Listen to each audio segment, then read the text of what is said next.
Hello po, no? Kung Dano po, principal ng Caloocan High School. Kung di niyo po itatanong, ako rin po ang pangulo ng Association of Public Secondary School Administrators Caloocan City. Yung association po ng mga secondary school principals dito sa Caloocan. Ako po ang pangulo, no? Magandang umaga po sa mga guro natin sa buong Pilipinas. Magandang umaga din sa ating mga estudyante at sa mga magulang. Ito pong video natin ngayon ay mag-aapila tayo, no? Mag-aapila tayo sa ating Secretary Sani Angara. Magandang umaga po. At kay Yusek Fatima. Si Yusek Fatima, to my understanding, sabi ng Sir Benjo, ay napapanood daw yung video natin. Ano po?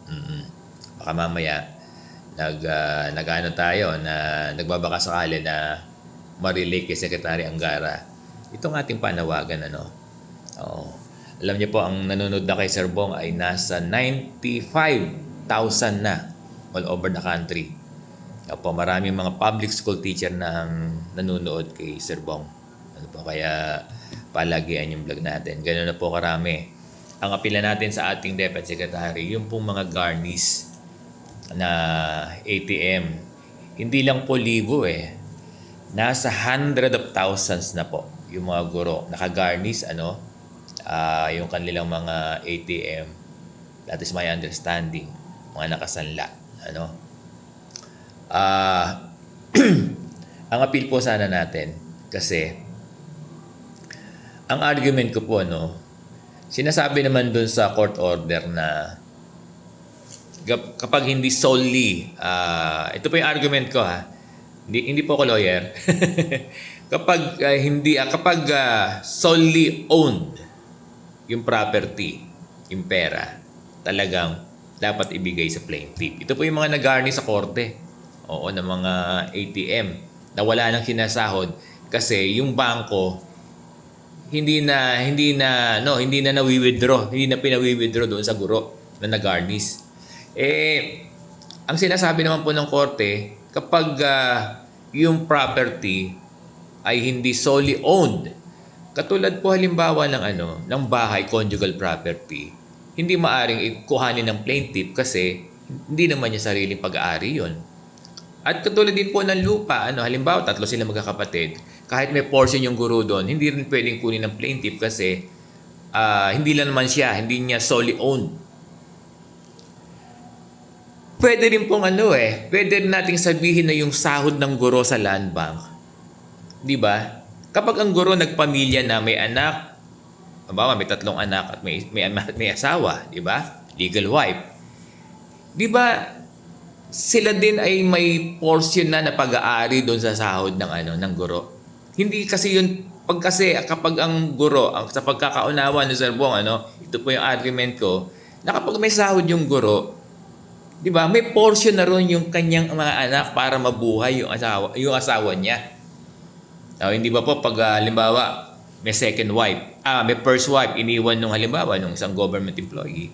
Di ba pag naghahabol yung first wife yung kanilang mga anak, pag inano sa korte yan, binibigyan sila ng portion Yun po yung ibig kong sabihin. Na hindi naman dapat ibigay ng land bank yung lahat ng sahod ng guro kasi pag-aari na rin yan ng pamilya ng guro.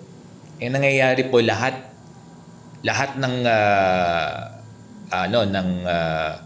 pera ng guro na pumapasok sa ATM, salary, yung kanyang mga benefits, kinukuha lahat, binibigay sa plaintiff na tingin ko po ay unfair. Sana po makagawa dito ng direktiba ang DepEd. Tayo naman din po ang nagpapasok sa land bank ng pera.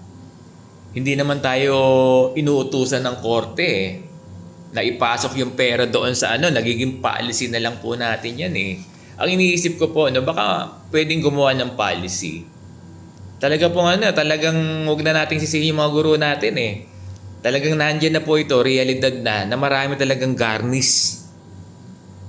Na dahil tayo naman po ang gumawa ng policy with the DBM kasi ito yung gusto ng DBM yung ADA, Auto Debit Arrangement, na lahat ng transaksyon ng guro at at saka mga government employee ay through bank na ATM.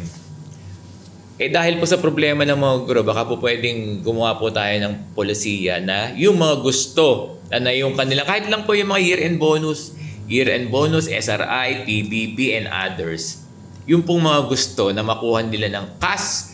Kasi dito sa mga implementing unit ay makuha ng cash at hindi na pumasok ng ATM. Ganun po. Actually po, kaya namin gawin yun Kayang gawin ng mga implementing unit ay bigay ng cash. Kaya lang meron tayong ruling from DBM na lahat ng transaksyon, benepisyo, sahod ng guro ay papasok sa ATM. Dahil sa sitwasyon po ngayon, sana makagawa tayo sana po baka po pwedeng i-consider yung policy na yung mga gurong garnish ay pwede nilang kuhanin cash, pwedeng dito sa mga namin sa mga ADAS or sa division office. At yung mga gusto ng ATM, ipapasok sa ATM. Sana po makagawa tayo ng ganyang policy para po sa mga guro natin. Maraming salamat po.